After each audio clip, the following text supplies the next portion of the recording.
My name is Caroline Ortega. Standing alone while 200 guests enjoyed their five-course meal at my mother-in-law's $2 million birthday gala in Rome, I heard my husband's words echo through the grand ballroom. Oops, we miscounted. 5 years of being the wrong kind of daughter-in-law, 5 years of forced smiles and swallowed pride, all crystallized in that single moment of deliberate humiliation. But as I stood there, every eye in that glittering room fixed on me, the Whitmores had no idea they'd just made their biggest mistake. They saw an unwanted outsider.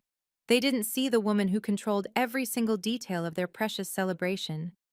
If you're watching this, please subscribe and let me know where you're watching from. This is the story of how one miscount cost the Whitmore family everything they held dear. 5 years ago, I met Daniel Whitmore at a charity gala in Boston. I was there coordinating the event. He was there as the golden son of one of Boston's oldest families. The attraction was immediate. Daniel was charming, attentive, everything his family wasn't. Within 6 months, he proposed with his grandmother's ring at the public garden. I thought I was living a fairy tale. The first crack appeared at our engagement party. Eleanor Whitmore, my future mother-in-law, toured my parents' modest home in Brookline with barely concealed disdain. "Your parents' living room has more character than square footage," she noted, her smile sharp as crystal. My mother, a retired teacher, and my father, who ran a small accounting firm, weren't their kind of people. I later discovered Daniel had been practically engaged to Victoria Ashford before me. Victoria came from old railroad money, spoke fluent French, and had attended Swiss finishing school with Daniel's sister. The Whitmores had been planning that union for years. Then Daniel met me and, in what his family considered temporary insanity, chose love over lineage. "She's refreshing," I once overheard Daniel tell his mother. "Refreshing?" Eleanor had replied. "That's what you call sorbet between courses, not a wife." But Daniel stood by his choice, at least publicly. He'd hold my hand at family dinners, even as his mother forgot to set a place for me at her bridge club luncheons. He'd kiss my cheek when his father questioned my state school education. I convinced myself his love was enough. What I didn't know then was that Victoria never really left the picture. She remained in their social circle, a constant reminder of what Daniel should have chosen. And somewhere in my husband's wallet, tucked behind his credit cards, he still carried her photo from their college days. The exclusions started small, almost imperceptible. Family meetings about the Whitmore Foundation would happen while I was conveniently sent on errands. "Caroline, dear, would you mind picking up the flowers for tonight's dinner?" Eleanor would ask, just as the family attorney arrived. By the time I returned, decisions had been made, documents signed, and I'd find them all sharing cognac in the library. The official family portrait session was my first real humiliation. The photographer had been booked for months, a renowned artist who'd captured 3 generations of Whitmores. I'd bought a new dress, had my hair professionally styled. Then, just as we were about to begin, Eleanor touched my arm. "Oh, Caroline dear, we're taking the official portrait now. Family only, you understand. Perhaps you could help the caterer with lunch." Christmas was another careful cruelty. While Daniel's siblings received heirloom jewelry and rare first editions, I got gift cards. "We thought you'd prefer to choose something yourself," Eleanor would say, as Daniel's sister unwrapped their great-grandmother's pearl necklace. "Mom's just traditional, give her time," Daniel would say whenever I mentioned feeling excluded. "You know how Boston families are." But I was building something they didn't see. While they debated my placement at family dinners, I was quietly growing my event planning business. My company, Ortega Events International, had started landing major contracts. I'd organized galas for tech executives, coordinated weddings for international clients. My revenue hit 7 figures last year, though the Whitmores never asked about my work. To them, I was just Daniel's unfortunate choice, a phase he'd eventually outgrow. The photo from that family portrait still hangs in Eleanor's foyer. 7 Whitmores in perfect formation. If you look carefully at the edge, you can see my shadow on the marble floor, waiting just outside the frame. The Whitmore Foundation's annual charity gala should have been my moment. I'd volunteered to help coordinate, spent weeks perfecting every detail. The night arrived, and I wore a gown that cost more than my parents' monthly mortgage. I wanted desperately to fit in. The seating chart told me everything. While Daniel sat at the head table with his family and Victoria Ashford, yes, she was naturally invited, I was placed at table 12 with the junior staff from Whitmore Corporation. When the pharmaceutical executive beside me asked, "So, are you Mr. Whitmore's new assistant?" I felt my cheeks burn. During Eleanor's speech, she thanked everyone who made the foundation possible. Her children, each named with their accomplishments. Victoria, for her continued dedication to our causes. The board members, the major donors. My name was never mentioned, despite the 40 hours I'd volunteered. "At least you got to attend," Daniel said later when I mentioned feeling hurt. "Some spouses aren't even invited." But that night something shifted in me. I went home and registered my business as a sole proprietorship, legally separate from any marital assets.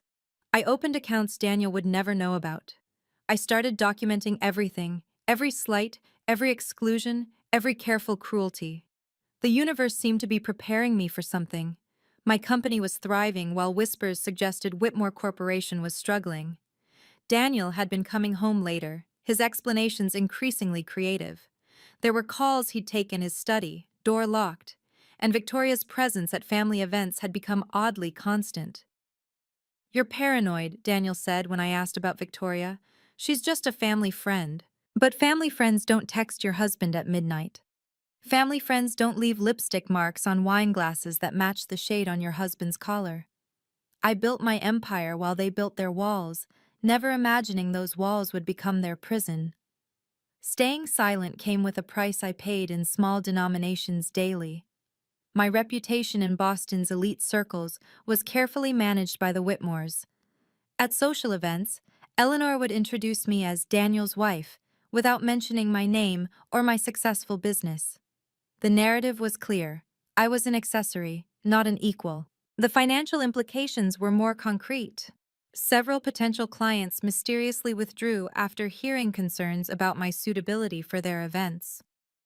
One CEO told me candidly, "Eleanor Whitmore suggested we might want someone more established." That contract alone would have been worth $300,000. Then came Daniel's ultimatum. We'd been married 4 years when he sat me down in his study, divorce papers already drafted but not yet filed. "If you can't learn to fit in with my family, if you keep causing tension, maybe we should reconsider this marriage." The papers sat in his desk drawer, a constant threat. "No Whitmore heir yet?" Eleanor would ask at every family gathering, her tone suggesting this was my greatest failure. "What exactly do you contribute to this family?" The pressure to have children became another weapon. Daniel wanted to wait until I was more settled into the family. Translation, more compliant. But I noticed things they thought I was too unimportant to understand. Whitmore Corporation's stock had been sliding for 18 months. They'd lost 3 major government contracts. Daniel's trust fund, I discovered through carelessly left bank statements, was nearly depleted. The family's financial advisor had been making increasingly urgent house calls. The Whitmores were drowning in debt while maintaining their golden facade. And I, the outsider they barely tolerated, was actually the only one in the family turning a real profit. My business accounts showed consistent growth while their empire slowly crumbled. They just didn't know it yet. The pressure intensified last month. Eleanor had her lawyer draw up a postnuptial agreement, 5 years into our marriage. The document was insulting. I'd get $50,000 and nothing else if we divorced. My business, they claimed, had been built with Whitmore connections and should be considered marital property. "Sign this or watch your little company crumble," Daniel said, sliding the papers across the breakfast table. "Mother knows every event planner in Boston. One word from her." He wasn't wrong. Eleanor had already started her whisper campaign. 2 venues suddenly claimed they were overbooked when I tried to reserve them. A catering company I'd worked with for years apologetically terminated our partnership. Mrs. Whitmore is a major investor, they explained. But while they were playing checkers, I was playing chess. Every threat was documented. Every financial irregularity I'd noticed was photographed. Late one night, I found Daniel's laptop open and discovered something explosive. Whitmore Corporation was under federal investigation for tax evasion. The family was hemorrhaging money on legal fees. The Rome birthday celebration, Eleanor's 70th, was their Hail Mary. 200 of the world's most influential people would attend. If they could secure just 3 new investors from that crowd, they might survive. The entire family fortune depended on this week being perfect, which is why they came to me. "We need the best event planner," Daniel had said 3 months ago, not even acknowledging the irony. "This has to be flawless."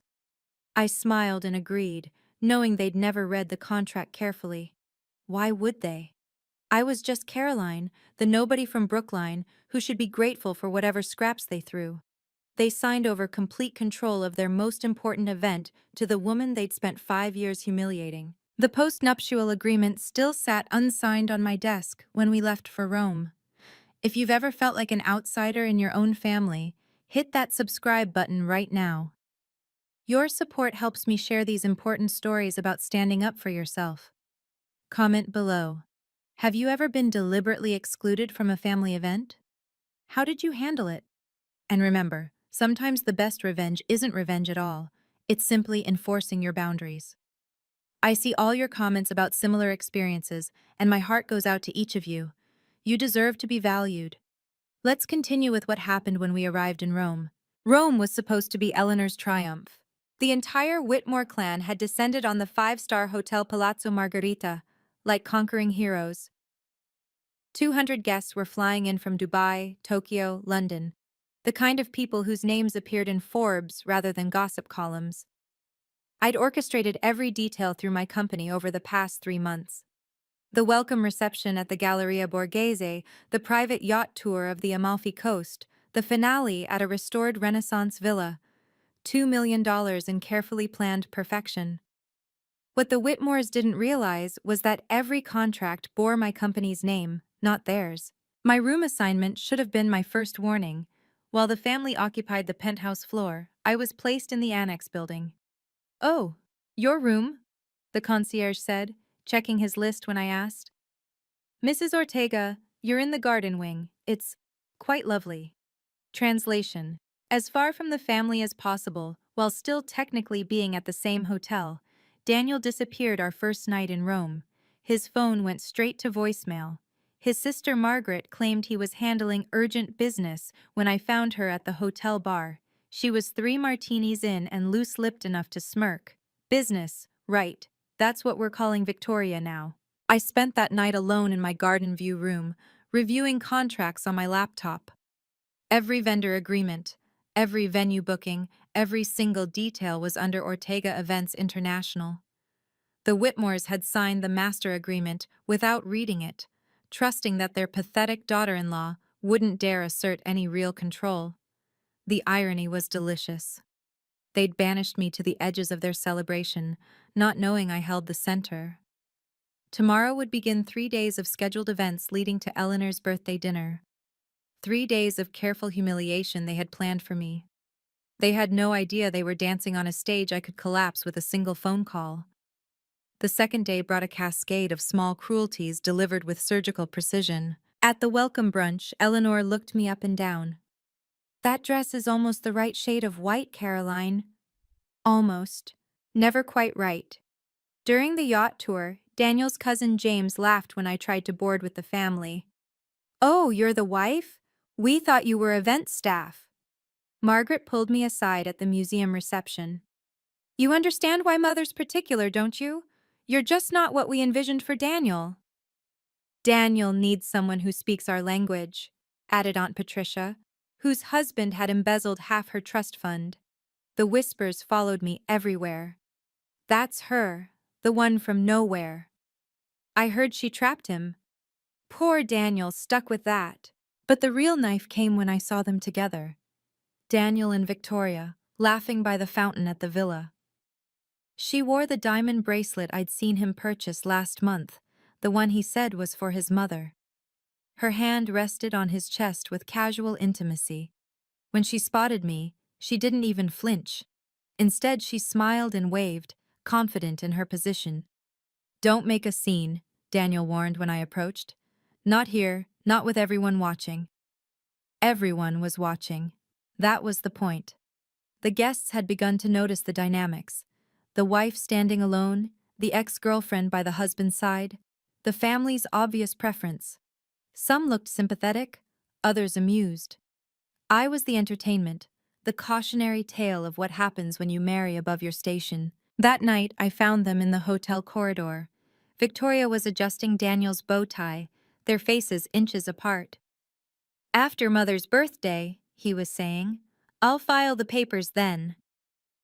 5 years was too long to wait, Victoria replied. I stepped back into the shadows, my phone already recording. The stage was set. Tomorrow would be Eleanor's grand birthday dinner. Tomorrow, they would all learn who really held the power. I couldn't sleep after what I'd overheard, so I did what I always did when stressed. I worked. At 3 a.m., I was in the hotel's business center, reviewing final details for Eleanor's birthday dinner, when Daniel's phone buzzed. He'd left it behind when he'd slipped out earlier. The message preview showed on the screen. "Can't wait for our announcement tomorrow. V." My hands stayed steady as I unlocked his phone. His password was still his college jersey number. The messages between him and Victoria went back 2 years. 2 years of "I love yous" while he slept beside me. Photos from their secret trips when he was supposedly at business conferences. And worse, so much worse, their plans. "Once the divorce is final, we'll merge the Ashford and Whitmore assets," one message read. "Your mother's birthday will be the perfect setting to announce our engagement." Another. "Caroline's company could be useful. We'll claim it was built during the marriage." And from Victoria. "5 years of watching you with her was torture. But tomorrow, everything changes." The final insult was a message thread with Eleanor. My mother-in-law had been orchestrating this reconciliation for years. "The seating at tomorrow's dinner is arranged. Caroline won't have a place. When she makes a fuss, Daniel can file citing her unstable behavior. They planned to humiliate me so thoroughly that I'd seem hysterical, unhinged, make me the villain in their story, the unstable wife who couldn't handle her place in society. I screenshot everything, sent it to my lawyer, then placed Daniel's phone exactly where I'd found it. Walking back to my room, I passed the grand ballroom where tomorrow's dinner would be held. 200 place settings gleamed in the moonlight. 199 chairs. They thought they'd counted correctly. They thought tomorrow would be my destruction. They had no idea it would be theirs. The morning of Eleanor's birthday, I woke to an email that changed everything. Marcus Chen, CEO of Stellar Events International and my mentor, had sent a simple message. "Reviewed the contracts as requested. Remember, you have full control as primary contractor. The emergency cancellation clause is ironclad. Whatever happens today, you're protected." I'd been building this safety net for months without fully realizing I'd need it. When the Whitmores had insisted on using my company for this event, their hubris made them sloppy. They never read the fine print, never noticed that every vendor contract included a clause allowing immediate cancellation if the primary contractor, me, deemed it necessary. Marcus had taught me well. "Always maintain control of your events," he'd said when I first started. "You never know when you'll need to pull the plug." At breakfast, I sat alone as usual, while the Whitmores held court at their long table. Eleanor was glowing, accepting birthday wishes from arriving guests. Daniel hadn't even looked at me, too busy whispering with Victoria. They were practically glowing with anticipation. "Today's the day," I heard Margaret tell her mother. "Everything finally goes back to normal." Normal. Where Victoria belonged and I didn't. Where bloodlines mattered more than love, money more than loyalty. My phone buzzed with another email from Marcus. "BTW saw the Whitmore Corp investigation news. If they lose your event revenue and deposits, bankruptcy is inevitable. Your call, but know that I have 3 major clients ready to book those same venues and vendors immediately. I smiled into my coffee. The Whitmores had spent 5 years making sure I knew I held no power in their world. They were about to discover I'd built my own world, with rules they never bothered to learn. The birthday dinner started in 6 hours. 6 hours until their carefully orchestrated humiliation would become their complete destruction. 2 hours before the dinner, I made a call that would seal the Whitmores' fate. My lawyer, Jennifer Walsh, had been waiting. "I've reviewed everything," she said. "Every contract is under Ortega Events International, your sole proprietorship. The Whitmores signed as clients, not partners. The cancellation clause is clear. You can terminate everything with immediate effect for breach of professional conduct by the client. And the deposits? Non-refundable. $800,000 they can't recover. Plus, they're liable for the full venue fees regardless of cancellation, another $400,000. What about Daniel's claim to my business? Jennifer laughed. Your business was established before marriage and maintained as a separate entity. His name appears on nothing. That postnup he wanted you to sign? It actually would have protected you more than him." I stood on my balcony, watching the sunset paint Rome gold. Below, staff scurried with final preparations. Florists arranged centerpieces worth more than my parents' car. The string quartet was rehearsing Eleanor's favorite piece. The cake, a 7-tier masterpiece, had been delivered an hour ago. Every vendor had been paid in advance from the Whitmore account. Every contract specified that cancellation forfeited all payments. I'd structured it this way months ago, never imagining I'd actually use it. It was just good business practice, protecting my vendors from client fickleness. One more thing, Jennifer added. I had my paralegal research Whitmore Corporation. If this event fails and they lose those deposits, 3 creditors can call in their loans immediately. They'll be bankrupt within a week. I'm not trying to destroy them, I said, though my conviction wavered. No, Jennifer agreed. You're just refusing to be destroyed by them. There's a difference. I ended the call and began dressing for dinner. The red gown I chose was perfection itself, a declaration of war disguised as evening wear. The grand ballroom of the Palazzo Margherita had been transformed into Eleanor's vision of heaven. Crystal chandeliers cast golden light over tables dressed in silk and silver. Orchids flown in from Thailand cascaded from the ceiling. The guest list read like a who's who of international society: ambassadors, CEOs, old money, and new power. I arrived precisely at 8, my red gown a deliberate choice against the sea of pastels Eleanor had requested. Heads turned as I walked through the room, searching for my place card among the elaborate settings.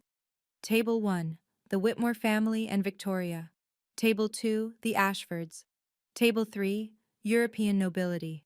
I walked the entire room, checked every place card, 199 seats for 200 invited guests. My name appeared nowhere.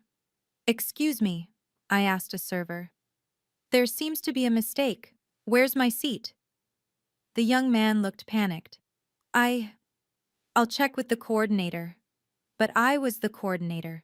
This was my event, my staff, my careful orchestration, and someone had deliberately removed my place setting. The murmur started small, rippling outward as guests noticed me standing, searching. Some whispered behind their hands. Others watched with naked curiosity. The abandoned wife, lost at her own family's celebration. Daniel appeared at my elbow, his cologne mixing with the scent of Victoria's perfume on his jacket. "There seems to be some confusion," he said loudly enough for nearby guests to hear. "Perhaps you could check with the staff. I'm sure they can find you something in the back." The back, with the servers and kitchen staff. After 5 years of marriage, 3 months of planning this event, and a lifetime of trying to belong. Eleanor's voice rang out from the microphone at the head table. "Ladies and gentlemen, if everyone could find their seats, we're about to begin." Everyone except me. I stood in the center of the room, alone in a crowd of 200, exactly as they'd planned. Eleanor's eyes found mine across the ballroom, and her smile was a blade. Oh dear, did we forget someone? Her voice carried perfectly through the microphone, each word deliberate. The room fell silent. 200 faces turned to stare at me, standing alone in my red gown like a drop of blood on marble. Daniel appeared beside his mother, taking the microphone with practiced ease. His smile was casual, cruel. Oops, guess we miscounted. The chuckle that followed was worse than the words. I'm sure the staff can find you a chair somewhere. Victoria laughed from her seat, my seat, I realized, directly next to Daniel's. She wore white, bridal in its intention, her hand resting possessively on the chair Daniel should have pulled out for me. Perhaps, Eleanor continued, reclaiming the microphone, the help could find you something from storage? We wouldn't want you to miss the celebration. The help. After everything, I was the help. A few guests shifted uncomfortably. I caught the German ambassador's wife frowning, the Japanese CEO looking away, but most watched with the fascination of those witnessing a public execution. This is what happens, Eleanor continued, ostensibly addressing the room but looking directly at me. When we don't properly verify our guest list, some people assume they're invited when they're really just adjacent to the actual family. Adjacent, not part of. Never part of. Margaret started the slow clap, just 3 beats before others joined in, thinking it was part of some planned performance. The applause built as I stood frozen, my humiliation now receiving a standing ovation. Daniel returned to his seat, pulling out Victoria's chair with a flourish. She kissed his cheek as she sat, her lipstick leaving a mark for everyone to see. The message was clear. I was out, she was in, and everyone would witness the transition. I didn't cry. I didn't scream. I didn't give them the hysteria they'd scripted for me. Instead, I smiled. Not a weak smile, not a defeated smile, but the smile of someone who finally understands the game and realizes they've already won it. I understand perfectly, I said, my voice carrying across the silent ballroom without need for a microphone. Years of presenting to CEOs had taught me how to project authority. I pulled out my phone with deliberate calm, maintaining eye contact with Eleanor. The crowd watched, mesmerized by my composure. They expected tears, begging, a scene worthy of gossip. Instead, they got something far more unsettling: absolute control. Excuse me one moment, I said, still smiling. I need to make an important call. Daniel's smirk faltered slightly. Victoria's hand found his arm. Eleanor's eyes narrowed, the first hint of uncertainty crossing her face. I scrolled through my contacts slowly, letting the silence build. The room was so quiet I could hear the soft clink of ice in glasses, the rustle of silk as people leaned forward. "What are you doing?" Daniel hissed, starting to rise from his chair. "My job," I replied simply. Marcus Chen answered on the first ring. I put him on speaker, his voice filling the ballroom. "Caroline? Is it time?" "Yes," I said, looking directly at Eleanor. "Execute the emergency cancellation protocol. Immediately." "Understood. Confirming cancellation of all Whitmore events under Ortega Events International's authority." The words landed like bombs in the silent room. Eleanor's face went white. Daniel's mouth opened but no sound came. Victoria's perfectly painted lips formed a small O of surprise. "You've made your position crystal clear," I said to Eleanor, my voice steady as steel. "Now let me clarify mine. This is where everything changes. If you're still watching, you understand what it feels like to be pushed too far. Before I reveal what happened next, please take a second to like this video. It really helps other people who need to hear this story find it. Have you ever had a moment where you realized you had more power than your bullies thought? Share it in the comments. I read every single one, and your stories of strength inspire me. Now let me show you what 5 years of preparation looks like. Marcus Chen's voice continued through the speaker, clear and professional. "As CEO of Stellar Events International, I confirm your sole authority as primary contractor for all Whitmore Corporation events. Shall I proceed with immediate termination?" "What is this?" Eleanor stood, her composure cracking. "You can't." I can, I interrupted, pulling up the contracts on my phone and casting them to the ballroom's main screen, a feature I'd insisted on installing for presentations. Every single element of this week-long celebration was contracted through Ortega Events International. My company, my contracts, my decision. The master agreement appeared on the screen, 30 feet tall. The Whitmore signature was unmistakable at the bottom. Iguan. This is ridiculous, Daniel sputtered. You're my wife. What's yours is mine. Actually, Marcus's voice cut through. Ortega Events International is a sole proprietorship established before your marriage and maintained separately. Mrs. Ortega has exclusive authority. Gasps rippled through the crowd. The German ambassador's wife was recording on her phone. The Japanese CEO had a small smile.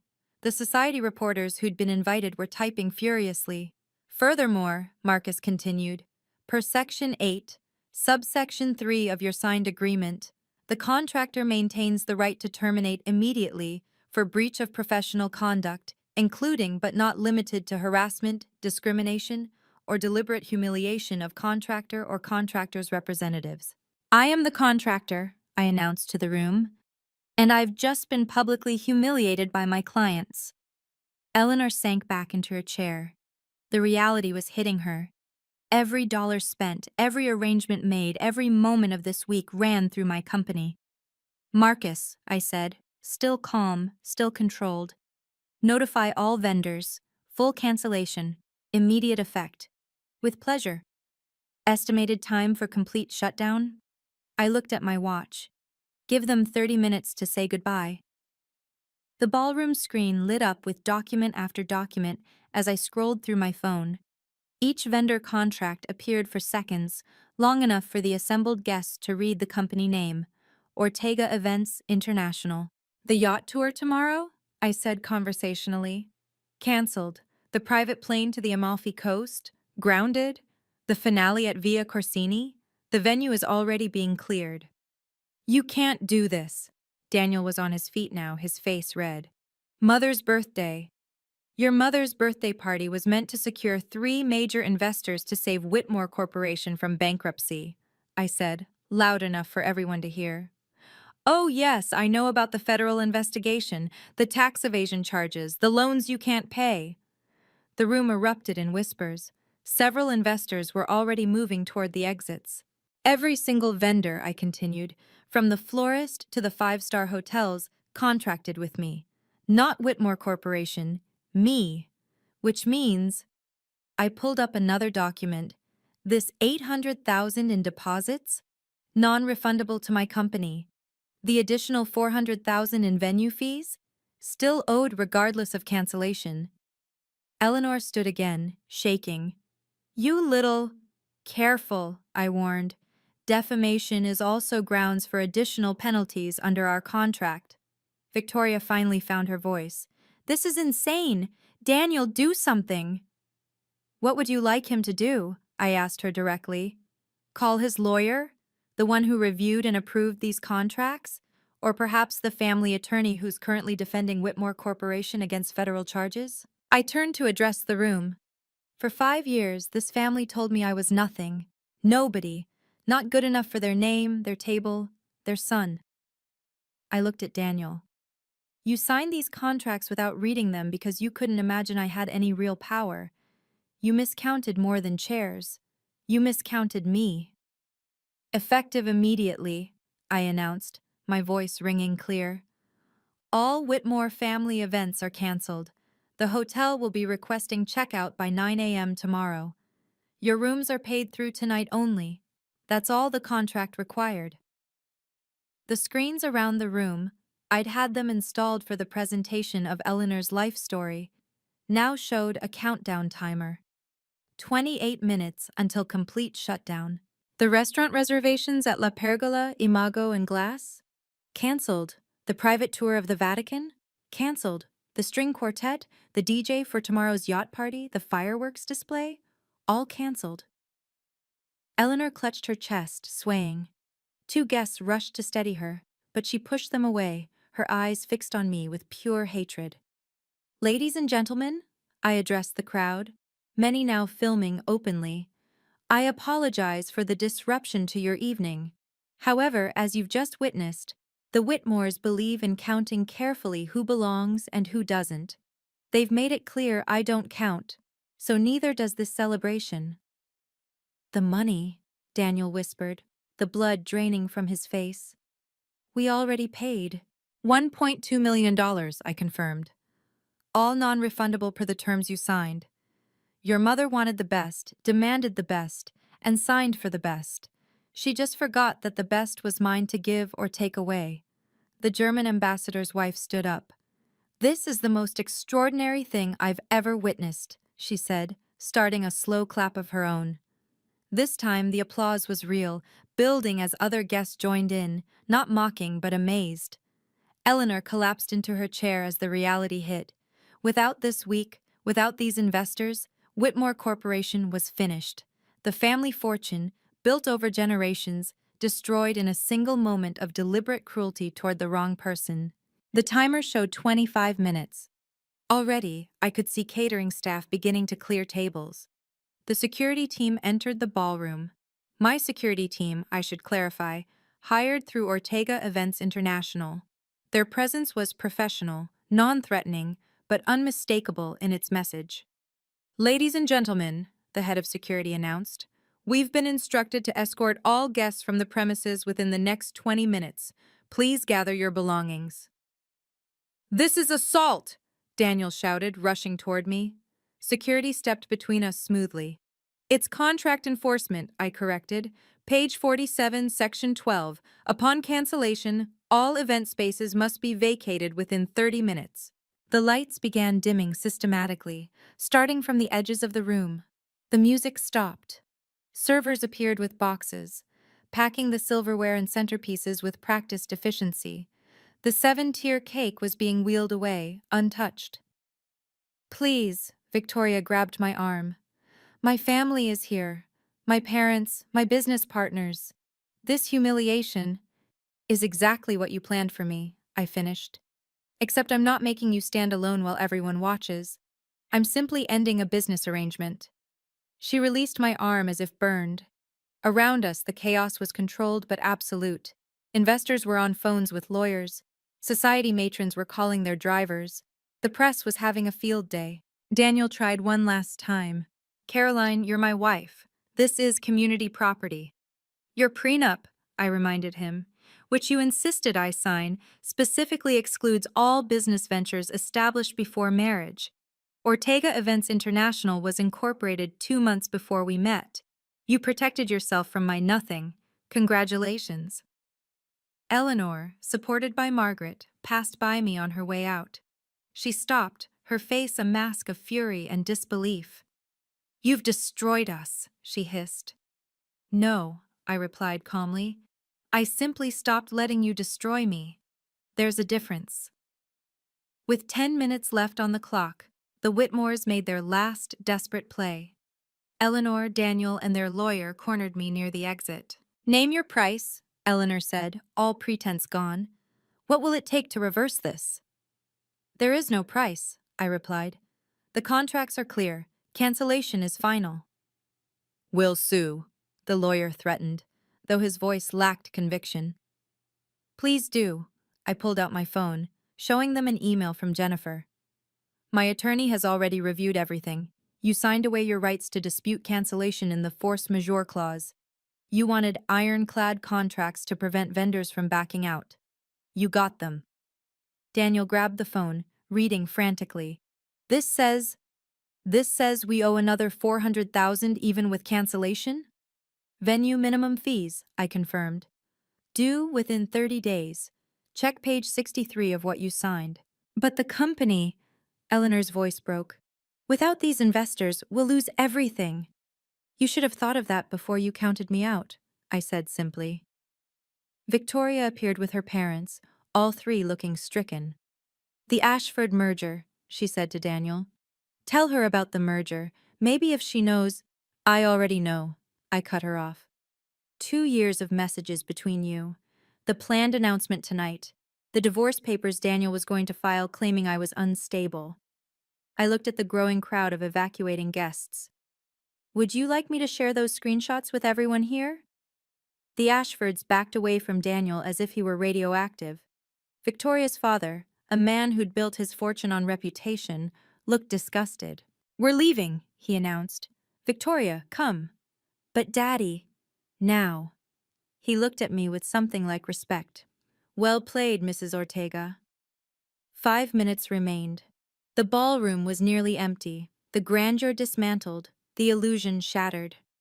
I walked out of that ballroom with my head high, leaving the Whitmores in the wreckage of their own making. Behind me, the lights shut off section by section, like a theater closing after the final act. In the lobby, chaos reigned.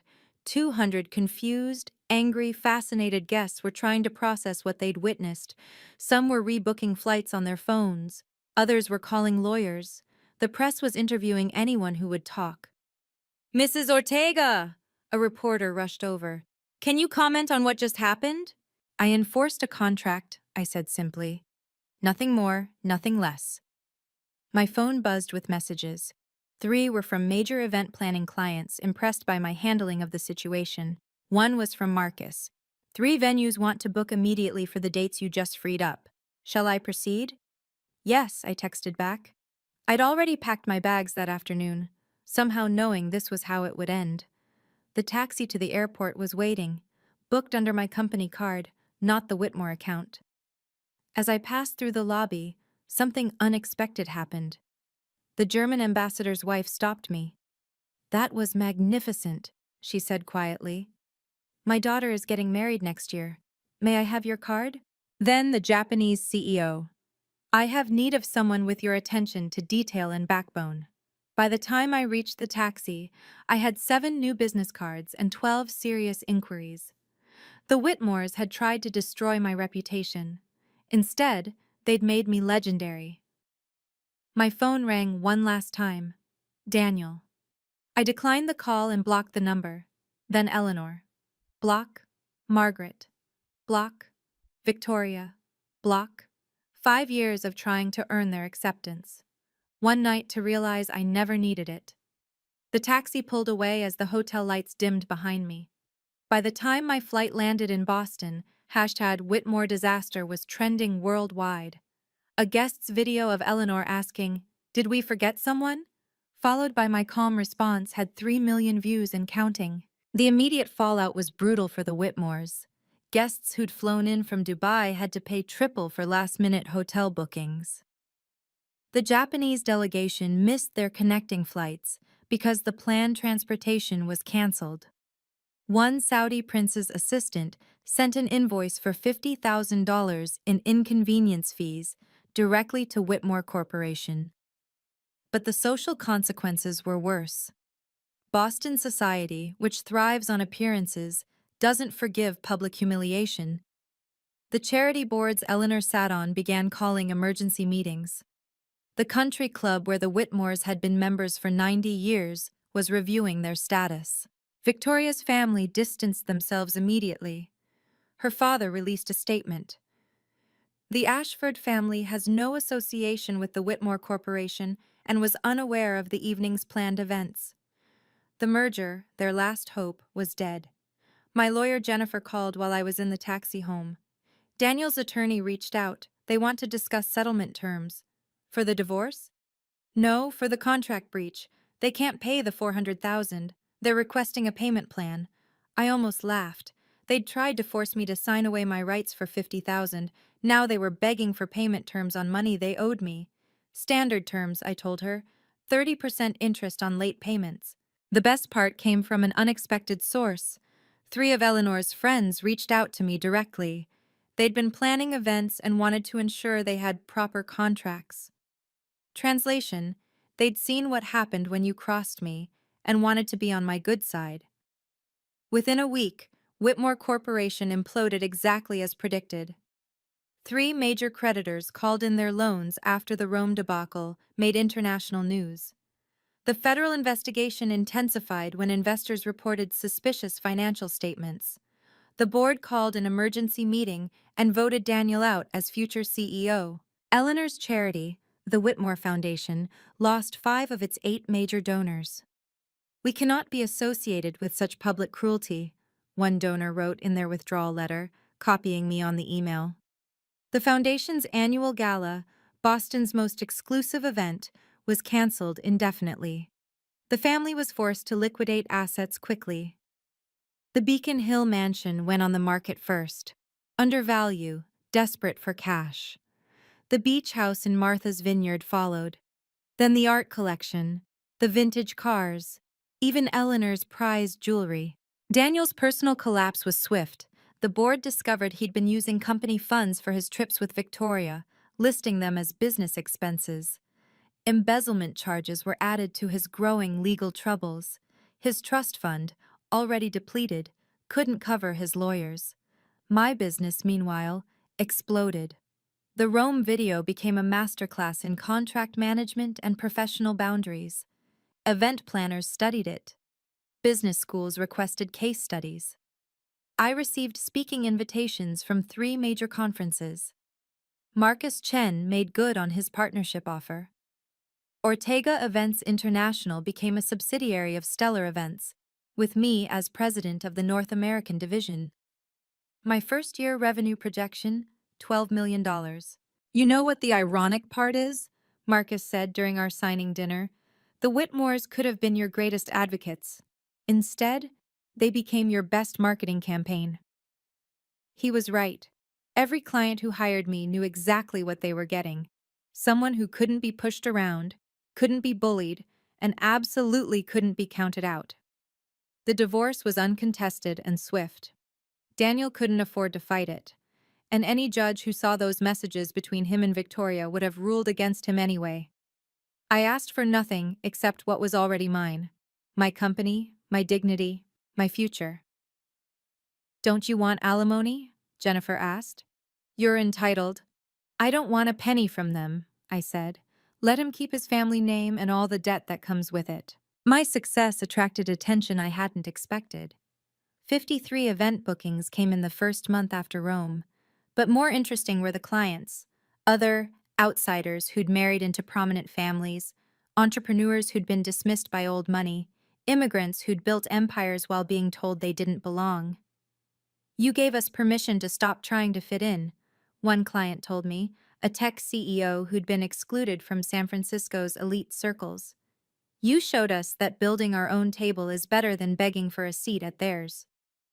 I moved to a penthouse in the Seaport District, a sleek, modern space that was everything the Whitmore mansion wasn't: bright, open, mine. No portraits of disapproving ancestors, no rooms I wasn't welcome in, no history that didn't include me. 3 months after Rome, I was having coffee in Back Bay when I saw them. Daniel and Victoria, sitting at a corner table. He looked older, defeated. She looked angry. They were arguing in harsh whispers about money, about promises, about how this wasn't what she'd waited 5 years for. They saw me.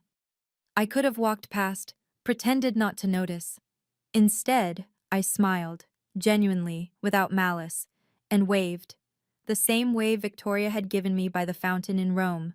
Then I walked on, leaving them to their misery. 6 months after Rome, I gave my first keynote speech at the International Event Planners Conference. The title, "Boundaries Are Not Walls: Professional Power in Personal Situations." People ask if I regret what happened in Rome, I told the audience of 2,000. I regret that it took 5 years. I regret every moment I dimmed my light to make others comfortable with their darkness, but I don't regret standing up. The lesson wasn't about revenge. It never was. It was about recognizing that seeking approval from people who've already decided you're unworthy is a game you can't win. The only winning move is to stop playing. Boundaries aren't walls of anger, I explained. They're bridges to self-respect. When someone shows you repeatedly that you don't matter to them, believe them, then act accordingly. My new policy was simple. I didn't work with clients who disrespected me or my staff. I didn't accept meetings where I was treated as less than. I didn't dim my success to make others comfortable. The Whitmores had taught me that no amount of accommodation would ever be enough for people determined to see you as beneath them. A year later, Daniel reached out through a mutual acquaintance. He was working as a mid-level manager at a small firm, living in a studio apartment. Victoria had left him when the money ran out. His family blamed him for their downfall. He wanted to meet, to explain. I declined politely. There was nothing to explain. He'd shown me who he was every time he let his family humiliate me. Every time he chose their approval over my dignity. Every time he whispered, "Just ignore it," instead of standing up. Success, I learned, isn't the best revenge. Success is just success. The best revenge is living a life where the people who hurt you become irrelevant. Today, 3 years after that night in Rome, Ortega Events International is valued at $40 million. We have offices in Boston, New York, Los Angeles, and yes, Rome. That hotel where Eleanor Whitmore tried to erase me? We now have the exclusive contract for all their international events. The Whitmores are a cautionary tale in Boston society now. Eleanor lives in a small apartment in Brookline, ironically, not far from where my parents raised me. The dynasty built over 5 generations was destroyed in 30 minutes because they couldn't count one person as worthy of basic respect. I met someone new last year.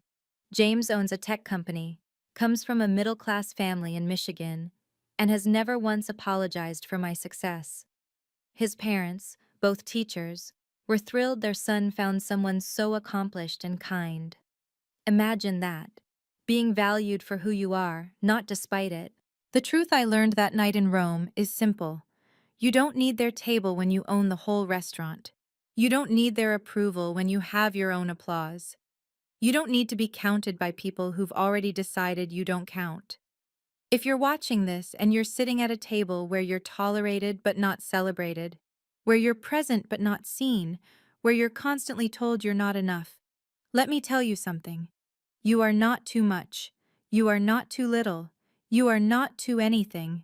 You are exactly enough for people who deserve you. The Whitmores spent 5 years trying to convince me I was nobody. They were right about one thing. I was nobody to them, but I was somebody to myself. And in the end, that's the only count that matters. Stand up, walk away, build your own table, and never, ever let anyone make you feel like you don't deserve your seat. If this story resonated with you, please subscribe and share it with someone who needs to hear it. Comment below. What's one boundary you wish you had set earlier? Remember, you don't need anyone's permission to know your worth. I post new stories every week about standing up with dignity and grace. Hit the notification bell so you don't miss the next one. Your comments mean everything. I read every single one, and your stories of strength inspire me daily. And always remember, the best revenge is a life well lived on your own terms. Until next time, this is Caroline reminding you, never beg for a seat at a table you can flip.